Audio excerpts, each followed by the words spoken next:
샬롬 류선생의 구속사 천국열차 유도수 목사님의 신구약 성경 파노라마를 낭독하는 시간입니다. 지금은 로마서 16번째 시간 하나님의 의가 나타났습니다. 구절은 1장 17절 복음에는 하나님의 의가 나타나서 믿음으로 믿음에 이르게 하나니 기록된 바 오직 의는 믿음으로 말미암아 살리라 함과 같으니라. 누군가가 여러분에게 복음이 무엇인지 한마디로 말해줄 수가 있겠습니까? 하고 질문을 한다면 무엇이라 답변을 하시겠습니까? 여러 가지로 표현할 수가 있겠습니다만 저는 서심없이 복음이란 하나님의 의가 나타났다는 소식입니다. 하고 대답할 것입니다. 16절에서는 복음은 모든 믿는 자에게 구원을 주시는 하나님의 능력이라고 말씀했습니다. 그런 후에 17절에서는 복음이 무엇이기에 모든 믿는 자에게 구원을 줄 수 있는 능력이 있단 말인가? 그것을 설명해 주고 있습니다. 그러므로 17절은 로마서의 대주제인 것입니다. 마틴 루터가 법왕청에서 무릎으로 빌라도의 층계를 올라가다가 이 말씀을 깨닫고는 그는 벌떡 일어났다고 말합니다. 그때 나는 새로 탄생하였고 열린 문을 통하여 호련히 천국으로 들어가는 것을 느꼈다 하고 고백했습니다. 본문 17절은 종교개혁을 일으키게 한 엄청난 위력이 있는 말씀입니다. 그러므로 로마서 1장 17절을 모른다면 그는 기독교인이라고 말할 자격이 없다 해도 과언이 아닌 것입니다. 1.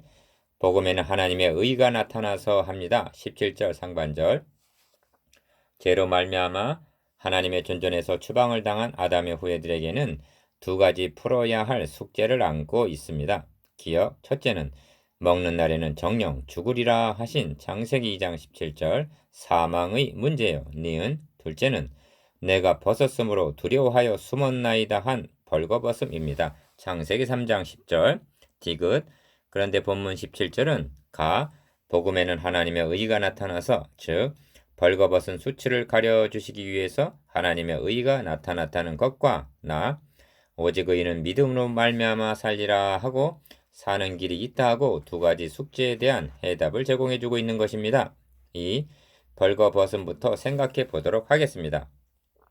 벌거벗었다는 말은 하나님 앞에 죄인의 상태를 나타내는 상징적인 표현입니다. 그러니까 벌거벗은 몸으로는 하나님 앞에 설 수가 없다는 것입니다. 기억, 그러므로 하나님의 의가 나타났다는 뜻은 하나님께서 아담 하와에게 가죽옷을 지어 입히시니라 하심같이 창세기 3장 21절 벌거벗은 수치를 가려주기 위해서 하나님께서 의의 옷을 마련해 주셨다는 그런 뜻입니다. 이를 의롭다 함을 얻음 즉 칭이라고 말합니다. 니은 구원계획에 있어서 풀어야 할 가장 큰 난제는 죄로 말미암아 하나님 존전에서 추방을 당한 인간이 어떻게 의롭담을 얻을 수가 있는가 하는 문제입니다. 이를 인간 입장에서 말한다면 어떻게 하면 의로우신 하나님 앞으로 돌아갈 수가 있는가 하는 문제이고 하나님 입장에서 말한다면 의로우신 하나님이 죄인들을 받아주시는 것이 어떻게 가능해지는가 하는 문제입니다.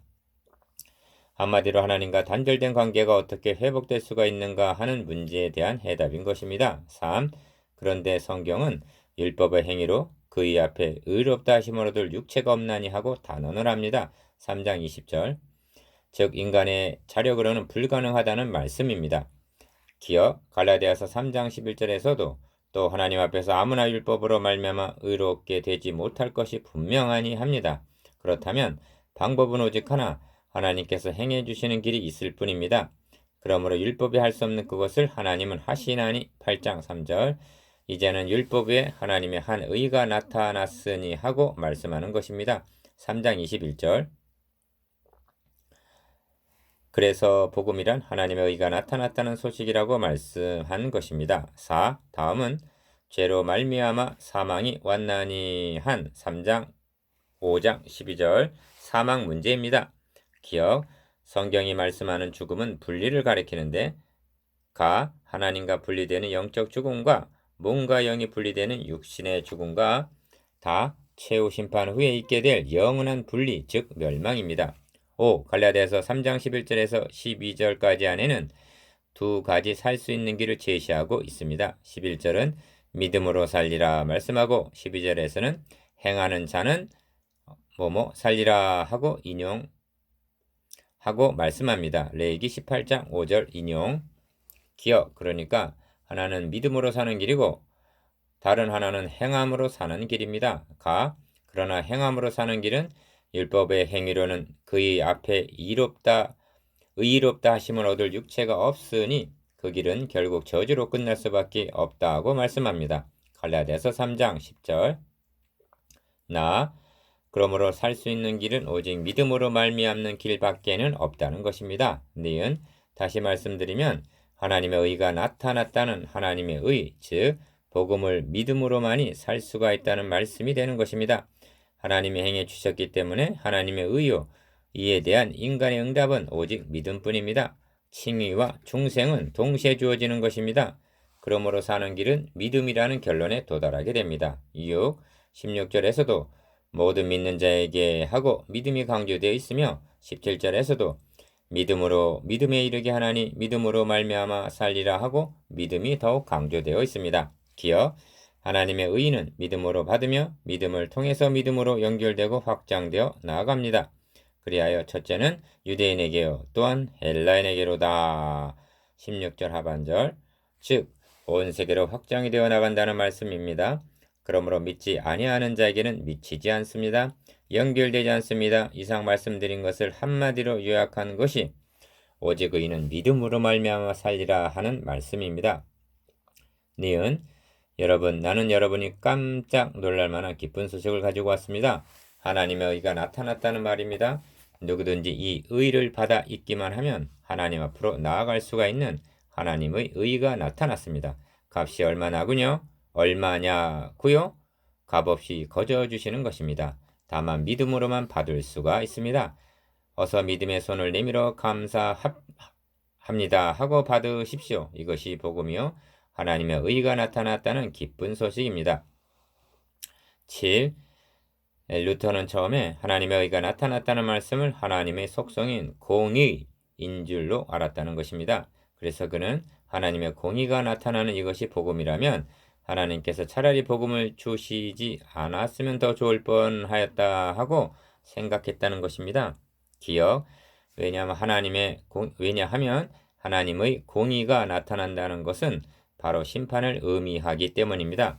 루터가 곡해할 수밖에 없었던 것은 그때까지 복음이 무엇인지 알지도 못했고 듣지도 못했기 때문입니다. 그래서 복음에 이런 능력과 사는 길이 있다는 것을 상상도 못하고 있었을 때였습니다.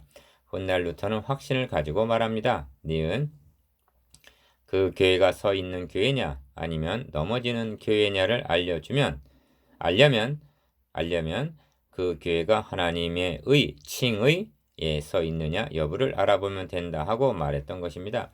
왜냐하면 하나님께 예배나 기도를 드린다는 것은 의로우신 하나님 보좌 앞에 담대히 나아가는 것을 의미합니다.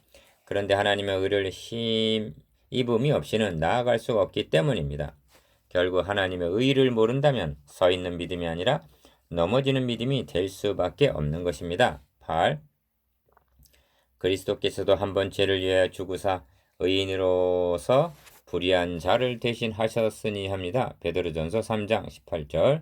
왜 대신하여 죽으셨는가? 이는 우리를 하나님 앞으로 인도하려 하심이라 하고 말씀합니다.